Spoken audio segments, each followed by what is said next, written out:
Որն է նպատակը ձեր գործունեության։ Իմ առաքելությունը մարդկանց ծիծաղացնելն է։ Դասարանում եմ այդ կերպարը եղել, դու ինստիտուտում, հետո տարբեր կոլեկտիվներում, ընտանիքում, բակում։ Այսինքն որ դուք ասում եք, որ ես հումորով փորձում եմ ցույց տալ վատը, որ վատը կա, եկեք դրանից հրաժարվենք։ Արդյոք հակառակ էֆեկտը չի տալիս սա։ Ադե լավ է, այդքան սիրուն անցավ ծիծաղացինք էլի վերջում խիլացացիր Հովանես ջան, կամ հուզեցիր, կամ լրջացիր, բայց պետք է այդ։ Երբ անում եք քաղաքական հումոր, սրա նպատակը ծաղրելն է, թե լուսաբանելն է ինչ-որ մի երևույթը։ Մենք ծիծաղում ենք, ոչ թե որ ապրեք լավ է, այլ ծիծաղում ենք, որ այդ ինչ եք անում, որ իրենք փոխվեն։ Երբ հասարակությունը կիսված է, հա կարծիքները, հումորիստի տեղը որտեղ է։ Մի միլիոն մարդ քեզ ինքնակամ սեղմելա ու հետևում է։ Դու ոնց կարող ինչ-որ մեկի կողմից լինես, կամ ոնց կարող է անտարբեր լինես։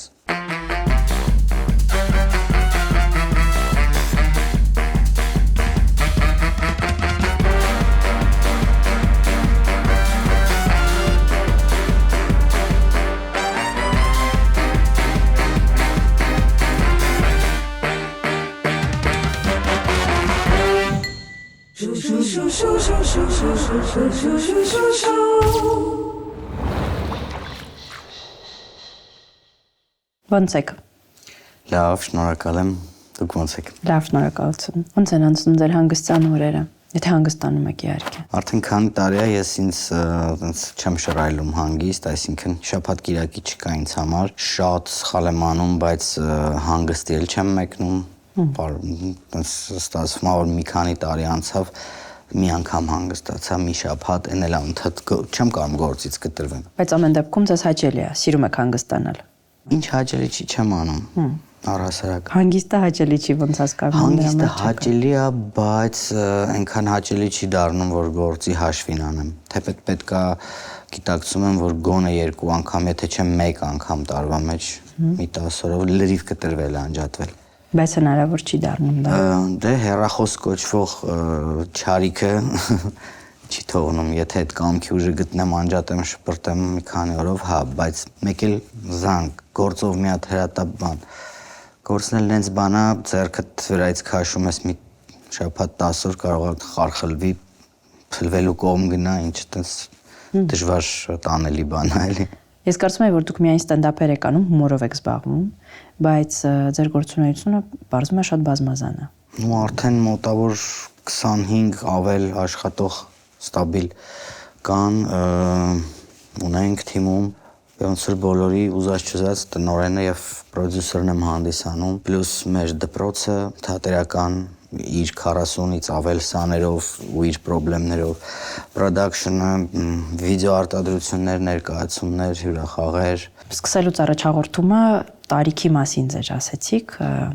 որ շուտով դառնում եք 41 տարեկան։ Ինձ համար անհանգստում եմ։ Դեռ 40։ Ոնց եք դուք վերաբերվում ձեր տարիքին։ Դե տենց խոսքեր կան, չէ՞, Շաբլոն տարիքը ոչ մի բան է, դա ուղղակի թվեր են մի կողմից, հա, փիլիսոփայական տեսանկյունից, հա։ Ու ես էլ շատ հաճախ չեմ ուզում սևեռվեմ այդ մտքի վրա, որովհետև ծանր հետևանքներ ունենում հոգեբանորեն։ Կարևորը ես ինձ երիտասարդ եմ զգում ու տենց էլ կամ ես հոգով 25-ից հետո չեմ մեծացել, երևի ես տենց արհեստականորեն թե բնական աստվածվել ստոպ եմ արել այդ տարիքի վրա։ Ու տենց եմ ապրում։ Թեթև, հա, պարզ է, ինչ-որ տենց խնդիրներ էլ կան առողջական, պարբերաբար վատ զգալ կա, ցավեր կա, բայց որ տենց դրանով ընկնում ես, մնում ես դրա տակ։ Ոնց այն որ հիվանդանում ենք, չէ, ինչ-որ մրսածություն, վիրուս, այն մի քանի օրյա։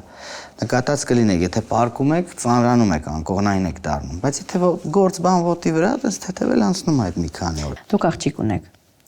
Ինքն էլ այսպես հումորով։ Ոնց որ ունի, հա։ Հա։ Հա, հումորն ու սլուխը կատարյալ է, զգացվում է արդեն։ Այդ շատ լավ է։ Կյանքը հեշտ կապրի, կտանի առաջ, հումորը երգը չէ։ Դա երգն էլ պլյուս է, լավ բան է։ Դա հիմա քսիրի երգչուհի կդառնա, հումորիստուհի, թե դերասանուհի, թե առհասարակ ուրիշ բան, ոնց կընտրի։ Ես երբեք ոչ կուղորթեմ, ոչ կարգել եմ։ Ոնց եք շփվում իրար հետ։ Ինչ եք անում իրար հետ, ինչ եք սիրում անել։ Ես դառնում եմ իր տարիքին, ու սկսում ենք շփվել, խոսել, կիսվել, խաղալ, պետք է մի մակարդակի գանք, չէ, ինքը չի կարող մեծանալ, չէ, ես բայց կարող եմ Ինչքան կարողանում եմ փոքրանում եմ, ամեն ինչը որ չափից շատ է անում դա երեխա է։ Փորձում եմ չբարկանալ, չլարվել, չնախատել, էլի տենց թեթևի մեջ, հումորի մեջ անցկացնում ենք։ Ցավոք շատ քիչ ենք շփվում էլի զբաղվածության առումով, բայց ամեն օր երևի, եթե ոչ 3-4 գոնե 1-1.5 մինչև 2 ժամ ունենք իրար համար նախատեսած։ Գլոբալ առումով որն է նպատակը ձեր գործունեության։ Ես մեկն եմ, ով մի հատիկ էլի սենց երկրագնդի վրա, ով անելիք ունի։ Կոնկրետ անելիք, բոլորն ունեն անելիք, տենց մարդ չկա։ Դու գիտեք, որն է ձեր անելիքը։ Որն է իմ առաքելությունը։ Որն է ձեր առաքելությունը։ Իմ առաքելությունը մարդկանց ծիծաղացնելն է, որովհետև ինձ միշտ ասոցիացրել են ծիծաղացնողի։ Դասարանում եմ այդ կերպարը եղել, հետո ինստիտուտում, հետո տարբեր կոլեկտիվներում, ընտանիքում, բակում, չես կարա միտեղ, բայց որ բոլոր տեղերի բոլոր ծիծաղացնողները ես եմ եղել, ի սկզբանե եւ ի վերուստ կարծում եմ տենց ինչ որ ազդակ կա։ Եվ ճշմարիտը բարին, ազնիվը քարոզելու, չէ, քարոզը մի տեսակ ուրիշ ձև է անցալվում, կամ աղանդի տեսքով կամ չէ, իմ հումորը։ Տեղ հասցնել փաթաթած հումորի մեջ։ Որ մարդը ծիծաղում է, չի էլ հասկանում ոնց դա կերավ, մարսեց, բայց նստվածքը տվեց, որ այ հերիքա սենց լինենք։ Այսենց որ անես սենց է լինում։ Եկեք սենց անենք։ Ես էլ նենց չի անթերի եմ, անթերի մարդ չկա։ Կամ մի բարի պտուղն եմ, մեծ հաշվով։ Բոլորս էլ հա, մի քիչ էս կողմ, մի քիչ են կողմ, նույնն ենք, բայց տալ այդ ազդակը, ուղղորդել անverջ, որ չհեռանանք Աստծուց։ Մեր գործերում լինենք պարկեշտ, չխափենք, չքցենք, չֆռցնենք, հայավարի բառեր եմ ասում։ Ես այս հարցը միշտ ունեմ հումորով զբաղվող մարդկանց ու միշտ տալիս եմ այդ հարցը, որ երբ որ հումոր ես անում, երբ որ ներկայացնում ես ինչ-որ մի կերպար, որը լավ կերպար չի, ատելի կերպար է, տհաճ կերպար է, արդյոք այս կերպարը ավելի շատ չի ամրապնդում այդ միտքը, որ սենց կերպարներ կան, դա նորմալ է որ կան, թե հակառակն է, այդ կերպարը տեսնելիս մարդիկ նողկում են, ու եթե իրանց մեջ մի քիչ դրսևորումներ կա, աշխատում են, որ չլինի էլ այդ կերպարը։ Այսինքն, որ դուք ասում եք, որ ես հումորով փորձում եմ ցույց տալ վատը, որ վատը կա, եկեք դրանից հրաժարվենք։ Արդյոք հակառակ էֆեկտը չի տալիս սա։ Ես կարծում եմ, որ ես այդ առաքելությունը ունեմ եւ ինչքան կարող եմ պիտի անեմ։ Ինչքանը կաշխատի, ինչքանը չէ, դեստակ չեմ կարող ասել, բայց իհարկե աշխատում է։ Հա։ Իհարկե, ես ոչ մի ներկայացման ֆինալ իմ խաղացած մոնոներկայացումների ստենդափների մասին թատրոնում հաղորդումները գուցե, բայց ներկայացումը պետք է ասելիք ունենա ու ոչ մի ներկայացում երևի թե չեմ ունեցել կամ գուցե 1-2 այն սկզբի ժամանակներում տենց ջահելական մենակ խնդացնեմ բաններ դրված, հա, նպատակը հիմնականում ունենում են ասելիքային ֆինալ։ Okay, ժամ 40 րոպե է տևում, ժամ 35 ծիծաղեցիք, հումորի չափա, ծիծաղի չափաբաժինը ստացել եք, չեք նեղվի ինձ, բայց վերջում թողեք մի 3-4 րոպե, 5 րոպե ինչ-որ բաներ խոսեմ, որ դուք տուն գնալուց տանեք դա ձեզ հետ։ Իսկ սա հետո գալիս է ձեզ արձագանք հետադարձ կապ։ Իհարկե, ավելի գիտակից, ավելի ցիվիլ մարդկանցից գալիս է, որ ինչ լավ էր, որ այդքան ծիծաղեցինք, բայց վերջում ազդակներ տվեցիք, ասելիք, թող այդպես լինի, լավ է, որ մեր կրտսեր սերունդը կլսի, եւ այդպես կշարունակի եւ այլն, ու ցավոք սրտի էլի վապսա բաներ են գալիս, որ ադե լավ է, այդքան սիրուն անցավ ծիծաղացինք, էլի վերջում խիլացացիր, Հովհաննես ջան, կամ հուզեցիր, կամ լրջացիր, բայց պետք է այդ։ Ինձ հետաքրքիր է գաղափարները որտեղից եք վերցնում, որ հիմա պիտի օրինակ ստենդափ անեք, ենթադրենք, որտեղից են ծնվում, որ ուղղվածությունը պիտի վերցնեք։ Կոմերցիայի կողմից որ նայում ես, տարին ունի 2 հատ պիկ։ Հա։ Մեկը նոր տարին է, մյուսը կանանց նորին մեծություն։ Կանանց տոն։ Իհարկե։ Կանանց միամսյակ։ Մարտի 8-ին արդեն 10-րդ տարին է ես այս ժանրում ստեղծագործում եմ։ Չկա տարվա 365 կամ 6 օրերի մեջ այնպիսի մի օր, որը գերազանցի հենց մարտի 8-ին։ Մարտի 8-ը դա մի ֆենոմենալ պիկա հանդիսատեսի հոսքի առումով։ Նու հետո նաև այն մի ամսվա օրերը մինչև ապրիլի 7-ը։ Մարտի 8-ին էլի կանանց թեմա, այս երկու կետը միշտ կա, որ ոչ թե լավ յուղոտ օրեր են փող աշխատենք, հասկացանք, բայց պահանջարկն էլ կա։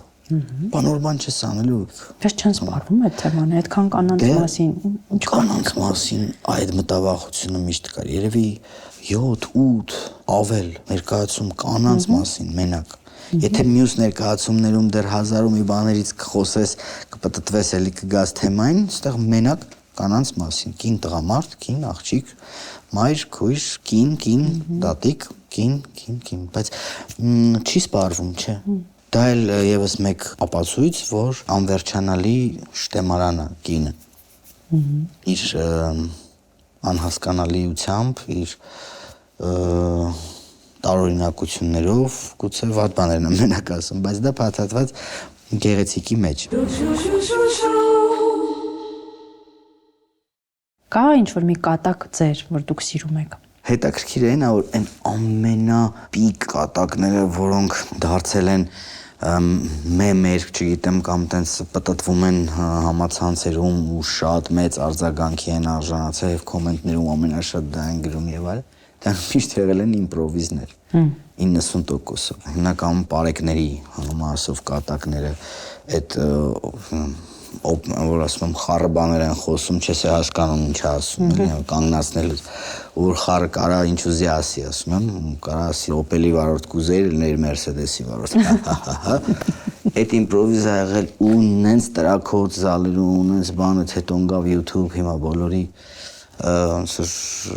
լեզվի վրա է այդ կատակը։ Հասարակության արձագանքը ո՞նց է ձևավորում ձեր հետագա ստեղծվելիք նյութը։ Դե մենք հստակ գիտենք արդեն։ Որ ասում եք մենք, դա թիմա։ Հա, թիմը։ Դուք մենակով չեք գրում ձեր ստենդափները։ Առաջին ներկայացումս մենակ Թղթի վրա։ Այո, գրիչով։ Ես միշտ եմ հիմա էլ եմ գրիչով գրում։ Համ գլուխ չեմ հանում, այդ մեծ մարդու սիմպտոմ։ Չէ, բայց դժվար բան չկա, սովորեմ, այդ չի պատճառը, հոգի չկա։ Իհարկե, գրիչը թղթին կպնելուց այդ թանակը, բանը, ներվը ջնջել, էլի բանանել, մեկ էլ բանը save չէինք արել, թռավ։ Հետո որ դուր չի գալիս ճղել, թափել, հա։ Այդ արտիստիկ։ Չէ, խելար բաներ էլ չունեմ, բանաստեղծական, ծխրեմ շփրտեմ բան, բայց հա։ Հոգի կա, այդ ոնց բացատրեմ, չգիտեմ էլ։ Ոնց որ ես գրեմ, ես եմ գրում, այն ոնց որ հավաքեմ, չգիտեմ։ Ստեղծման process-ն է դա։ Ասում եք գրում եք, հարցին եք պատասխանում։ Ես գրել եմ առաջին, թե առաջին երկու ներկայացումներս, երրորդից սկսել դա անհիշելի ժամանակներ են, 14, 15, 16։ Ես հարցրել էի հասարակության արձագանքը ոնց է ազդում հետագայինը։ Ես դրան սենց պատասխանեցի մի թեթև, շարունակեմ, որ իրանց արձագանքը արդեն պարզ է։ Այսինքն կարևոր չի։ Արդեն երկար տարիներ մենք չենք սպասում ինչ պիտի ասեմ, ոչ թե որ կարևոր չի։ Մենք գիտենք ինչ պիտի։ Չի փոխվում հանրությունը։ Մենք իրանց հետ գնում ենք, եթե փոխվում էլ է։ Հա։ Մենք ուզենք թե չուզենք, մենք հաճելի լինի մեզ թե չէ, մենք բարբերաբար նայում ենք այն TikTok-միկտոկների են կարճ ամենաախմախ կերպարներից մինչև եսիմ ով բոլոր այդ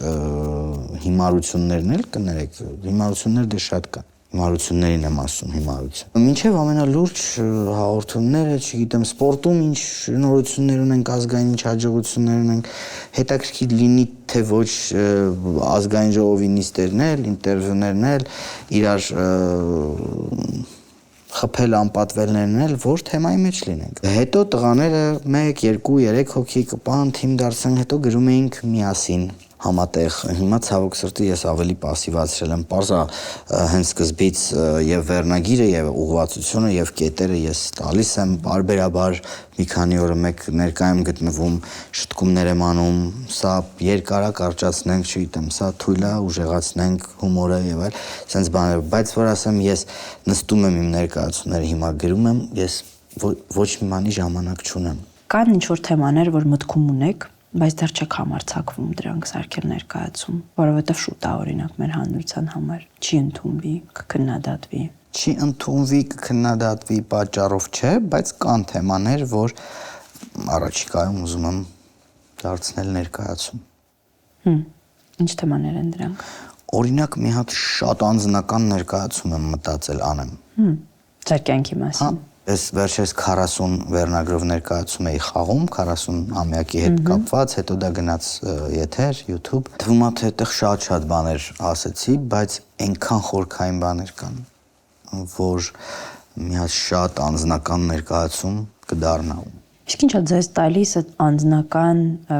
անձնականով շատ կիսվել, ինչ եք դրանից ստանում։ Ես ստանում եմ առհասարակ խաղալուց, իմ գործից, իսկ թեմաները խառն են, տարբեր են։ Իսկ թե ինչի անձնական, մտածում եմ արդեն մտերմացել ենք հանդիսատեսիս հետ այնքան, որ կարող եմ շատ ներքին բաներ էլ ասել։ Նու ներքին չեմ ասում, ասենք շատ ներքին, բայց այն որ ծիկեր, բզիկներ, վախեր, հետաքրքիր կլինի կարծում եմ իրանց։ Չգիտեմ, կարող է ժամանակ անցնի մտածեմ, որ չէ, պետք չի, ինչ որ մի պատնեշ կա, ինչքան էլ սիրում ես, հարգում ես, գլխիդ վրա տեղ ունի հանդիսատեսը, բայց մի բացի այդ դռները։ Բայց այնքան կբացեմ, ինչքանով որ պետք է ու ինչքան իրանց հետաքրքիր կլինի ու ինչքան արդեն շատ խորը ու գրեհիկ չի լինի։ Երբ անում եք քաղաքական հումոր, սրա նպատակը ծաղրելն է, թե լուսաբանելն է ինչ-որ մի երևույթը։ Ոչ ծաղրելը, ոչ լուսաբանելը, հասկացնելը, ում մասով որ անում եմ, ում պարոդիան որ անում եմ կամ ում արարքներից որ խոսում եմ, որ լավ չի դա, մենք ծիծաղում ենք, ոչ թե որ ապրեք լավ է, այլ ծիծաղում ենք, որ այդ ինչ եք անում, որ իրենք փոխվեն, որ իրենք էլ իրենց գործում, իրենց բակում, իրենց ընտանիքում այդպիսինը չլինեն, նմանատիպ բաներ չանեն։ Չէ որ նա էլ նրանց մասնագիտությունն է, հա քաղաքականությունը դարձրել են շոու հիմա, հատերական ներկայացումներ է բան է, բայց մասնագետ են, չէ, քաղաքական գործիչ են։ Ու շատ ամոթ բաներ են անում հաճախ։ Ինչ եք կարծում իշխանությանը քննադատելը արվեստագետի պարտականությունն է, թե ընտրությունը։ Պարտականությունն է դա։ Հիմա կասեմ ինչի, իմ կարծիքը։ Բայց նաև ընտրություն է դրված, շատերը ընտրում են, շատերը չէ։ Շատերը ընտրում են, որ դա համարում են, որ դա պարտականություն է եւ անում են։ Շատերը ընտրում են համարելով դա պարտականություն է, որպես քաղաքացի յուրաքանչյուրից մեկը բոլոր մեր քաղաքացիներից, ով ունի մեծ լսարան եւ ցայնը տեղահասնում, անել ինչ որ բաների շտկման միտումով, հույս ունենալով, որ կփոխվի, կշտկվի ի օգուտ մեր ժողովրդի։ Բայց շատերը անում են դա հակառակ կողմին քննադատելով, որովհետև այն մի կողմից հետաքրքրություն ունեն, ամենա շաբլոն փող վերցնել վիճակից մինչև, չգիտեմ, ինչ նպատակներ։ Շատերն էլ անտեսում են մտածելով, որ դե լավ, ինձ պետք է խառնվեմ, իմ համար հանգիստ ապրում եմ, աշխատում եմ, ստեղծագործում եմ, լավ փող եմ աշխատում, բան, քանի գնում է թող գնա, ես իմ գլխին չսարքեմ էլի մի բան եւ ես էլ քաղաքականության մեջ չկամ, չեմ եղել եւ վստահ եմ, որ չեմ լինի, ինձ կասկած չկա։ Ինչքան էլ որ ուզում են ինձ կապել անընդհատ ինչ որ մի կողմի հետ։ Նա որ նայեք իմ վիդեոների կոմենտները, կեսը ասում է, «Էս ինչական», անուններն էլ չեմ տալի, կեսը այն ինչական, մի մասը ես իմ ինչ, անընդհատ, որովհետեւ իրանք սիրում են այդ։ Մեր ժողովուրդը սիրում է ինտրիգներ հյուսել։ Բայց տեսեք, մենք հիմա ապրում ենք մի իրականությունում, որտեղ նույնիսկ այն մարդիկ, ովքեր ասում են, ես իմ գլուխը կախ, իմ գործն եմ անում, ես քաղաքականության հետ կապ չունեմ, դուք տենց չեք ասում, բայց յուրաքանչյուրի տուն գալիս է այդ քաղաքականությունը եւ ուզած չուզած, հատկապես նրանց հետ, ովքեր խուսափում են դրանից, իրանց տուն գալիս է դա։ Եվ մենք ունենք ցայտուն օրինակներ, եւ մարդը իր համար իր գլուխը կախ գործ է անում եւ մեկ էլ մի օրում ամբողջ համացանցը քննարկում է, հա, որ դու ես ինչական ես կամ այն ինչական ես կամ սենց պիտի անեիր կամ այնպես պիտի անեիր։ Դրա օրինակներից մեկը նա էր, որ ձեր ներկայացման ժամանակ բեմ բարձրացավ մեկը։ Այդ ամենավառ օրինակն է։ Երևի միակ դեպքն էր, որ ինձ ես էի սխալ։ Ինչի թաթախվեցիր, ինչի գար որևէ մի ուժի բան։ Ոչինչ չանել։ Ես նույնիսկ չգիտեմ, մարդիկ կան, որ ասում են, այո, ճիշտ է սարել, իսկ ինչի պետքա դու քո ձայնը չբարձրացնի։ Ինչի պիտի չբողոքեիր, որ խանգարեցին քո ներկայացումը։ Մարդիկ կան ասում են, բայց դու գիտեիր, որ իրանք քեզ ինչքան էլ չես կպնում այդ կողմերին, չես կեղտոտվում, իրանք են հա քեզ ուզում թաթախեն իրենց ջրին։ Գիտեիր, իմանալով ինչի տենց բան արեցիր։ Տարբեր են կարծիքները։ Իսկ դուք ոնց եք կարծում, ափսոսում եք, որ Ես խոսել եք։ երբեք չեմ ափսոսում իմ ոչ մի արած բանի համար։ Որ ափսոսեի ինչ որ մեկից ներողություն կխնդրեի այլ վիդեոյով կամ ջնջած կլինեի այդ վիդեոն իմ էջերից։ Եթե հիմա հետ գար ժամանակը, ես այդ վիդեոն չէի անի։ Ոչ թե որ բարձր չէ, ոչ էլի ասեմ, եթե վախենայի։ Բայց արածիս համար էլ չեմ փոշմանում։ Այսինքն ուղղակի կանտեսեիք այդ փաստը ու կանցնեիք առաջ։ Չէի ուտի այդ կուտը։ Չէ որ դա կուտ է։ Չգիտեմ։ Ու ավելի կոնկրետ ասած,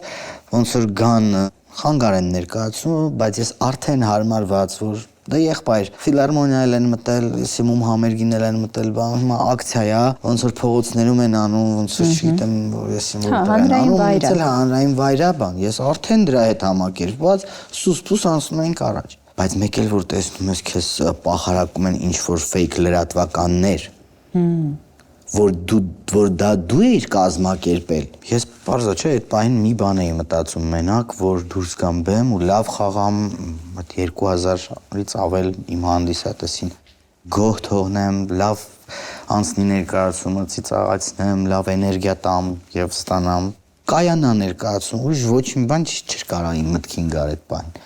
Որ ես ինչ որ այդ տեսակ բաներ կազմակերպեի։ Հետո հոգեբանորեն ես ճնշվում։ Ինչքան էլ դու վստահ ես, որ այդ 500-600 կոմենտը կամ նամակը գալիս է մի տեղից, ով 1 կամ 2 հոգի է դա անում։ Ինչքան էլ գիտես, մեկը հոգեբանորեն, հա, ազդում է քո հասցեին ամենավերջին անեծքները քո ընտանիքի երեխայի ու հայհոյանքները կարդալը 500-ով։ Էդ էլ երկրորդ սխալս որ ընդհանրապես կարդացել եմ։ Դե ոչինչ, կյանքը ուսուցիչ է, չէ։ Ինչ դաս եք քաղել այդ դեպքից հետո։ Այդ դեպքից որևէ մեկի խաղի մեջ չթաթախվեմ, ինտրիգներին չմոտենամ, հատկապես քաղաքական։ Գիտեք, ես կարծում եմ քաղաքականությունը ինքը ինչքան էլ ասում են այս ինչությունա, վատ բառ չեմ ուզում ասեմ, բայց կեղտոտ տեղ է, չէ, ավելի շատ խառը տեղ է։ Կամ պիտի մտնես գնաս, չվերջ գնաս կեղտոտվես մինչև ստեղը տել, ոչ հետ նայես, ոչ էլ բան անես։ Կամ եթե դու կապ չունես, ընդհանրապես հեռու մնա։ Այդ միջակ մարդիկ են ամենաշատը ինձ զարմացնում ու նյարդայնացնում, որ կապ չունի, բայց անընդհատ ինչ-որ մտքեր է արտահայտում, ինչ-որ ստատուսներ է գրում Facebook-ում, ինչ-որ պոստեր է անում, ինչ-որ բաներ է նկարում, ինչ-որ կարծիքներ է հայտնում։ Եղբայր դու քաղաքացի ես, ոնց բոլորս, մտահոգ եղի քո երկրի, քո պետության համար, բոլոր իմաստներով, նրա կայունության, անվտանգության բան։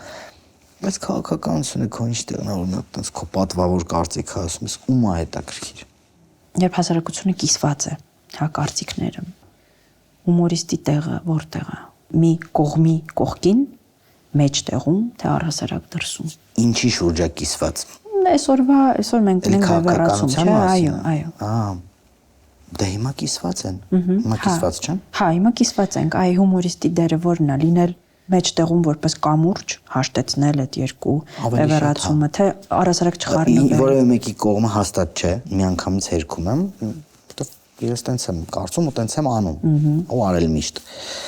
Բայց լրիվ սենց երես ես գործ չունեմ, դուք ինչ ուզում եք արեքն էլ ճիշտ չի։ Իմ դեպքում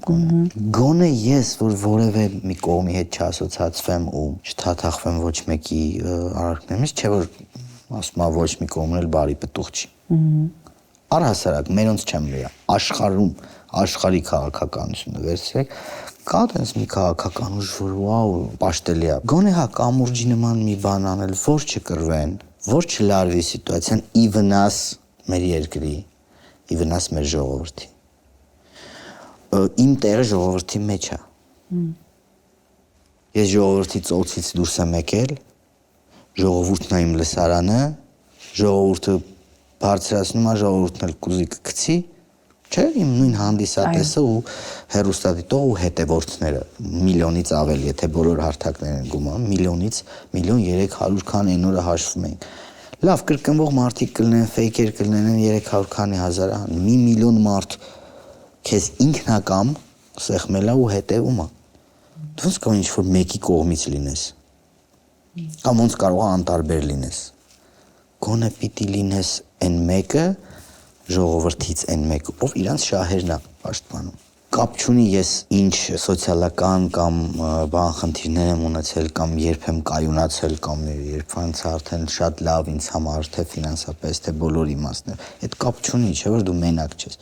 Դու քո մի երկու բարեկամը ընկերը վերջ գլուխդ քաշի շարոտ գնամիքում տենց չի։ Ուր էլ հասնես վերև թե ներքև, հա։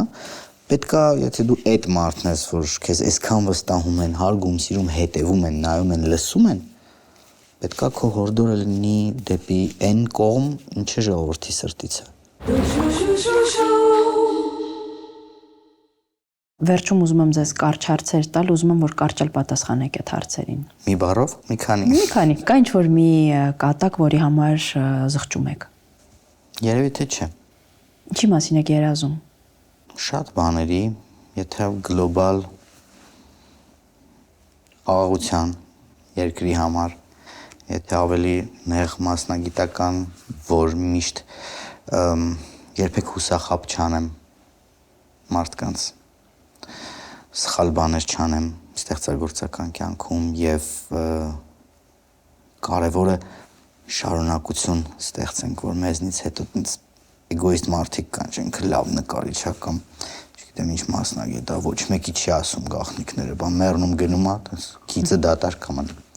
Հիմա մենք դերասանական դպրոց ենք բացել, շատ շնորհալի երեխաներ ունենք, հրաշք մեր վաղվա օրն այն, որ զգում եմ բանակ է մեծանում, մեր թիկունքից գալիս է, ու լիքը հարցերում մեզ օգնում են, մենք էլ իրանց ամեն առումով առաջ ենք տանում։ Ոչ միայն քո սեփական երեխային պետքա կրթես, կարծում եմ, այլ պետականներին էլ այս կատակ սաների Գիտելիքով կիսվես։ Գիտելիքով կիսվես, հմտություններով, մասնագիտական, շատ կարճ պատասխանեցի, չէ՞։ Չէ, շատ կարճ է, մի քիչ։ Ինչից եք վախենում։ Այս մակերեսային ցինիկ պատասխաններ չեք ակնկալում, չէ՞, օծից բան, տենց բան շնի։ Այդ առումով բարձրությունից, շնից Բարձր տեղ կանգնած շնից։ Ահա, անգամ եղավ դեպք։ 3 վախ ունեի ես, մեկը հաղթահարել եմ, ջուրն էր, հետ գնացի շատ դժվարությամբ, հիմա լողում եմ հրաշալի ու վախ չկա։ Մնացին են 2-ը, բայց երբ որ 3-ը կային, մի անգամ Թբիլիսիում, չգիտեմ գիտեք հայտնի տես բանով մոստ կաս, որ մեկ մոստի վրա եմ, ու տակը ջուր, բարձր է ջուրա ու մի հատ շունավ ազում էր 3 վախերս հանդիպեցին, դից ուզում էի պարկեի ու աչքերս փակեի, էական չի ինչ կլինի։ Վախենում եմ մոտիկ մարդկանց, հարազատ մարդկանց անվստահությունից, դավաճանությունից, էմոցիոնալ մարդ եմ ես, շատ ծանր եմ տանում նման բաները։ Ինչպես են ձեզ հիշելու։ Ինձ որ տեսնում են դուրսը ծիծաղում են բոլորը, ու մեծ մասը 10-ից 9 գոնե, ու միշտ տղերքին ընկերներիս հարցնում եմ, էլ ասում, տեսնես ինչն են հիշում, ինձ հետաքրքիր, կոնկրետ ինչը դե 1000 բան եմ չէ արելու անում։ Տենց էլ դրա պատասխանը չեմ, շպտում են, ծիծաղում են։ Շպտալով երևի, ծիծաղելով։ Ինձ թվում է տենց են հիշելու։ Ինչպիսին է միջին վիճակագրական հայը։ Ռաբիս։ Չգիտեմ։ Ինքան հակասական է հայը, ինչքան լավ կողմեր ունի, այնքան վատ, հա։ Նենց բաներ կանեն իրար հանդեպ, կամաչես որ հայ ես, մեկ էլ բայց որ նեղն ենք ընկնում նկատել եք, Աստված հեռու պահի էլի, որ թող չկրկնվի, բայց պատերազմի եւ նմանատիպ դեպքերում ոնց ենք մի բռունցք դառնում, բայց այն ժամանակ ինչի չենք կարող տենց լինել հասարակ, չէ՞։ Չգիտեմ։ Դա էլ մեր սպეციფიკան է։ Եթե ձեր կյանքին մնար 5 րոպե, ինչ կանեիք։ Ինչ-որ բան գիտեք։ Վախեցա։ Խառնվե իրար կամ ոչ մի բան էլ չի անի։ Ինչ կարա ինչ անեի։ Շնորհակալություն ձեզ Հովհաննես ջան, այս հետաքրքիր զրույցի համար։ Շնորհակալ եմ ձեզ հրավերի համար, իրոք շատ հետաքրքիր էր։ Ինձ էլ։